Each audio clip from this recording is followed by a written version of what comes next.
Thomas et Samuel ont 17 ans et se préparaient il y a quelques semaines à aller dans un party.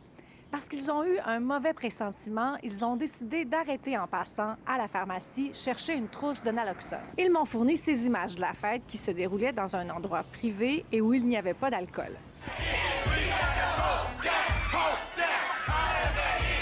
Je prévoyais pas tant faire le party que ça, rester à jeun. Fait qu'on s'est dit que s'il arrivait quelque chose, on allait être en état d'intervenir. J'avais planifié de mettre ma trousse de premiers soins dans mon sac, juste au cas où. Je sais qu'il va y avoir beaucoup de personnes, il peut y avoir des personnes avec des mauvaises intentions. Sauf qu'on n'avait absolument pas de naloxone, puis on a été en chercher vraiment, c'était au hasard. À un certain moment donné, l'état d'une fille qu'il connaissait se met à se dégrader. J'ai vu qu'elle était vraiment mal en point, elle était avec ses amis, elle tenait presque plus debout, ses amis l'ont installée dans son char. Je me rends compte qu'il y a de quoi de louche, là. La fille, elle respire presque pas, elle me répond avec des signes de tête pas très clairs, c'est des oui, des non, mais c'était vraiment bizarre. Puis tout d'un coup, elle arrête de respirer puis elle tombe dans mes bras. Son cœur bat plus, il n'y a plus rien, fait que là, c'est le moment de stress. Sam est à côté de moi, je crie « Va chercher la naloxone » pendant que moi j'administrais les doses. Samuel était en contact avec le 911 pour que l'ambulance arrive le plus rapidement possible. Tranquillement, pas vite, elle recommençait à respirer. Son cœur commençait à battre léger, mais il battait. Et quand il est arrivé à l'hôpital, ils l'ont envoyé directement au bloc choc réanimation cardiaque parce qu'il pensait pas qu'elle allait s'en sortir. Finalement, vers 2-3 heures du matin, j'ai reçu un texto qui disait qu'elle était saine et sauve.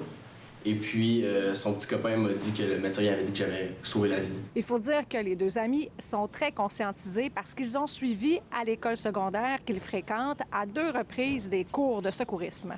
Oui, on est vraiment heureux de ça. C'est le genre de situation qu'on veut pas qu'ils se produisent, mais justement, si les jeunes sont mieux outillés pour faire face à ces situations-là, c'est ce qu'on veut. En gros, à l'école, on offre des parcours. Donc, parmi une quinzaine de choix qu'on offre, il y a le cours de premiers soins. Puis à la fin du parcours, il y a l'examen de la Croix-Rouge avec la certification. Sachant qu'on avait la formation pour l'administrer, on s'est dit que ça allait être une bonne idée de l'ajouter à notre trousse de premiers soins, s'il arrive de quoi.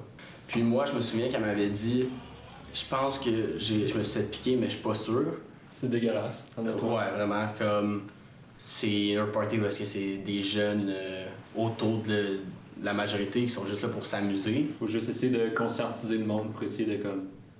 C'est gratuit, puis la boîte, c'est à peu près ça, là. C'est vraiment, ça se rentre dans une poche, puis c'est un inhalateur, fait que tu vas juste mettre ça dans ton nez, tu donnes une push, ça coûte rien. La crise des opioïdes continue malheureusement de faire de nombreuses victimes au pays. Si vous voulez vous procurer une trousse de naloxone, il y a sur le site de l'Institut national de la santé publique une cartographie des pharmacies où en trouver. À Montréal, Véronique Dubé pour Nouveau Info.